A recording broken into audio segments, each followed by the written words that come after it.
Were you ever that 1 in 1 million? If so, what's your story? I was struck by lightning while talking on a landline. This was in the early 90s. Lightning struck the telephone line and traveled through the handset to my ear. My parents drove me to the ER. I couldn't talk very well. My brain knew what I wanted to say, but my mouth didn't want to say it. I had a terrible stutter. My doctor told me that I had had a dose of good old-fashioned electroshock therapy. My speech was normal the next day, but I get a terrible headache whenever a thunderstorm comes through. Edit, AskReddit Reddit 2. Thank you for the gold. I slept wrong one night and pinched a nerve in my neck so severely I lost the right side of my body. It just went silent like it wasn't there for months. I woke up in the worst pain I've ever experienced and couldn't talk, move or do anything. The ER doctor thought I was having a stroke. My doctor had never seen a case as severe as mine and it was purely a freak accident. Recovery took months, but I have use of my leg and hand again, with some numbness. Other than pain and spasms, I'm mostly back to normal. Not sure if this is a blessing or a curse, but I'm an extremely tall human. 7 feet 3, yes really. Not sure how rare that is. 1 in 1.6 million of being over 7 feet tall. 1 in 2 of being asked how's the weather up there. For my 7th birthday we went to Disneyland. They just happened to be having a car a day giveaway when we were there. For my 7th birthday, Mickey Mouse gave me a Pontiac Firebird. I have completely unexplained hearing loss in my left ear. I had a cyst in it when I was 6. And the surgery to remove it and fix the ear was successful when I was about 12. I woke up one morning with a killer headache and ear ringing. And after 3 days it went away and so did my hearing. Doctors did multiple examinations and an MRI and they said it should be totally functional. It just isn't. 1 in a million case. Edit, word of warning to new Redditors. Don't comment on a post before bed. I woke up and now I know what RIP my inbox means. Edit 2. Thanks you Blugs for my first gold. I once guessed a 6-digit random combination on the first try. It was the only try I planned to give. As a kind of scratchpad whatever moment. Literally 1 in a million. My ex was struck by lightning several times and lived. Died in a car accident though. So not as lucky as he claimed to be. Being struck by lightning once isn't lucky.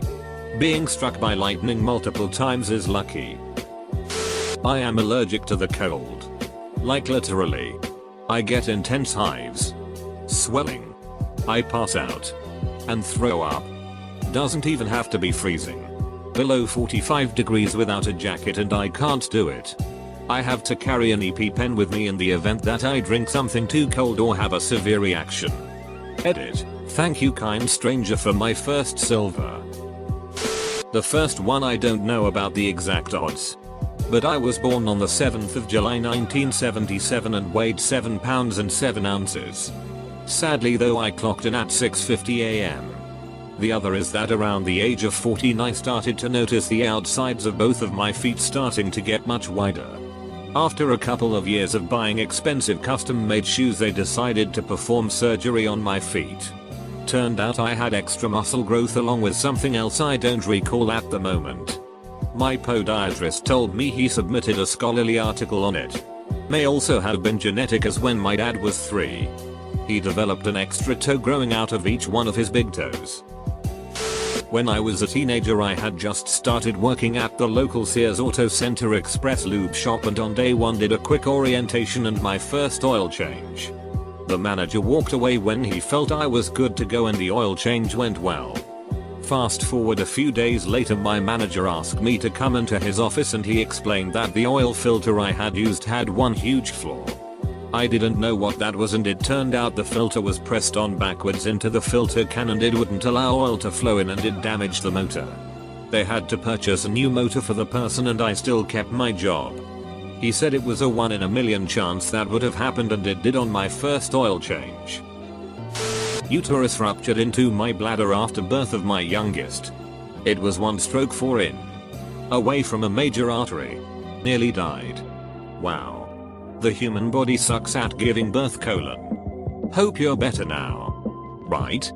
So many dead women throughout history from giving birth. I can understand the evolutionary forces behind that if the child didn't also die so often. I had 4 children. If it was not for RH shots and the ability of doctors to monitor the heart rate of the baby and induce contractions early if something is amiss, I would only have 1. Science is awesome. Human body sucks ass. This is my mum's story and I've posted it before, but she once called her friend back in the day on the air online, and another lady answered. My mum asks if her friend was there and the lady says sure, I'll get her. My mum's friend hops on the phone and asks how she knew she was here. Turns out my mum got a number wrong when dialing. Called a random house where someone was hosting a Tupperware party and my mum's friend just happened to be attending it. What are the odds of that sheet? I had AFM, acute flaccid myelitis, when I was really young. It's like weak polio if that makes sense. My legs struggled to keep me up and I was consistently collapsing. However, the disease wasn't discovered at the time, so I wasn't diagnosed. I was in and out of hospital several times a week, being tested for all sorts of bone cancers. When the disease was discovered, I matched every description of it perfectly. But now, I am running cross country and doing alright. No sure about the odds on this one, but I survived a non-survivable plane crash. I was on an old Po-2, famous for being very safe and uncrushable, on a tour of the desert in western China when I was like 7. My father's friend who hosted me and piloted the plane didn't survive, but somehow I got out with a concussion and apparently passed out for almost a day in the middle of the desert. In the wreckage of the crash, 50 kilometers from the town airport, on the edge of the desert. The people who found me were some tree planters. They plant greens in the desert to protect towns from sandstorm. A lot of people live in these desert towns in China do this. Found me on their way picking up a shipment. And the only reason they looked was BC they were making a bet on how fast the egg would cook in the sand and went off the road to test. Edit. First thing first. According to legends, 15 minutes. I never tested it though. So, according to my dads, the theory that I might have lived was because the plane was mostly made out of fabrics and wood. So when the plane crashed, the front half collapsed and took the majority of the impact. Though I got knocked out, I was probably covered under the wreckage and in the shades. It cooled me off enough to survive for a day or so. Got a rare but potentially deadly rash from a medication. I laughed when I first saw the bottle with the warning, and said knowing my luck I'd get it. I did. Ended up in a burn unit with my skin sloughing off. Not a fun week. Edit. Holy shit. Big response. It's been amazing to hear how many people have similar stories and are taking meds with high risk. And for those wondering what med, it was lamictal lamotrigine for me. I was on Tinder and was talking to this guy. He was supposed to meet me for dinner. I texted him and no answer. Then I texted him on Tinder. Said that he couldn't make it. However, I got a text back from the number.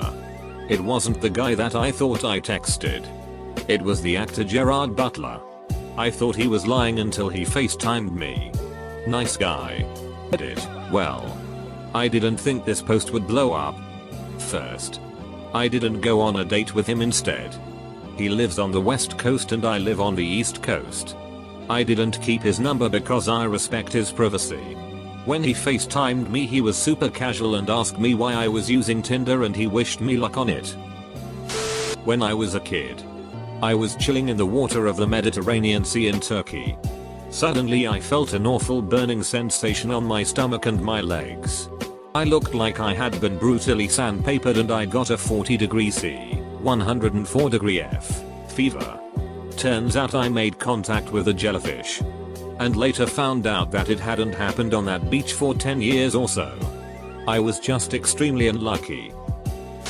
Not quite 1 in a million, but close enough. As a child, I had an extremely rare autoimmune disease. On top of having an extremely rare illness, I developed the rarer and most dangerous of the symptoms. My kidneys started shutting down. Most kids recover from this disease, but not always the ones with kidney issues. I was extremely lucky. I did not have to go on dialysis, and my kidneys eventually reached normal functioning levels. It took a decade to be completely cleared of the disease. My mother likes to call me a miracle child not only because of this, but because she was not supposed to be able to have a kid due to health issues, and had several miscarriages before my stubbornness decided to be born. Weird sheet. Not quite 1 in a million, but it sure felt like it. When I graduated high school, I was offered a full-ride scholarship, entirely based on academic merit, to study the program I loved more than anything at the school I dreamed of going to for years.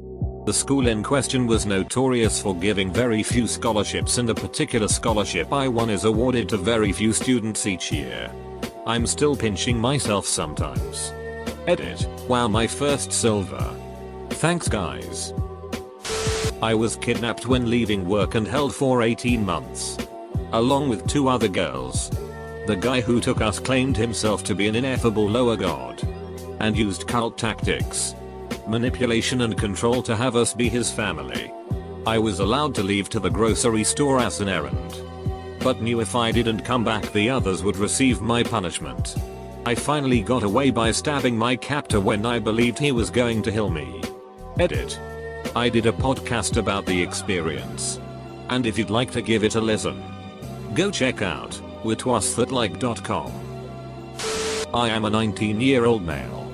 In August of last year, I was driving with my sister, when suddenly her face turned cold. "Gavin, your eyes are yellow." I remember her saying. I quickly pulled down the passenger's mirror, and to my horror, 2 yellow eyes radiated back at me. Fast forward. I spent a month being sick. The initial diagnosis was hepatitis A. Went back to the doctor. Nothing was better. Things were worse in fact. Was sent to the ER. Then to the liver transplant unit at UCSF.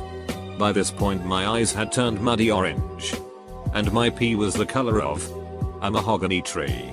Anyways, the team of liver doctors at UCSF managed to save my liver.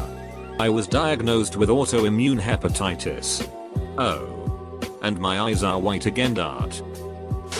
Born with Wolff-Parkinson-White syndrome. Had surgery at the age of 17. Many people don't have that diagnosis until they are old and grey.